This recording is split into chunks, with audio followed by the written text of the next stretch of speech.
আগামী 24 ঘন্টার মধ্যে আমি 20 টাকা দিয়ে সারাদিন কাটাবো। তো আসো শুরু থেকে বলি। আমার কাছে ছিল 20 টাকা। আমি মনে করছিলাম কি ভিডিও করা যায়, তখনই মাথায় এলো 20 রুপিস চ্যালেঞ্জ করি। আমার কাছে কমেন্ট এসেছিল একটা। তো গাইস আইডিয়া এলো, কিছু খাওয়ার ইচ্ছে ছিল, খিদে পাচ্ছিল হই জোরে গাইস। সকালে নাস্তার একটা হ্যাপি বিস্কুটে করে নিলাম। তোমরা কি হ্যাপি বিস্কুট কোনদিন খেয়েছো? কমেন্টে বলে দেবে। আমার তো হ্যাপি বিস্কুট হেভি লাগে গাইস। তারপরে গাইস জল খেয়ে নিলাম হালকা করে। আর দোকানে এসেছিলাম, দোকানে অনেক কিছু মাল গুছানোর ছিল, গুছিয়ে নিয়েছিলাম। নতুন মাল এসেছিল দেখতে পাচ্ছ। আর মাত্র আছে যে 15 টাকা।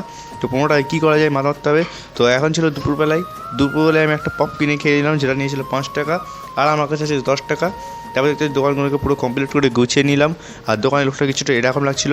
আর আরও নতুন মাল আসবে আজকে, তো সেটা তোমার পরের ভিডিওতে দেখতে হবে। তারপরে গেছি আমি বিকালবেলায় হালকা করে চা খেয়ে নিলাম। আর ওয়েদারটা যে দেখতে পাচ্ছ গাইস বহুতই খারাপ ছিল, মানে মেঘলা হয়েছিল কিন্তু বৃষ্টি হয়নি।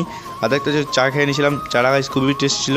আর মাত্র আছে 5 টাকা। 5 টাকায় কী করা যায়, তারপর সুন্দর পরে একটা চিপস নিয়ে খেয়ে নিলাম। তোমরা গাইস চ্যানেলটাকে সাবস্ক্রাইব করে নিয়ে কমেন্ট করে এরপরে কি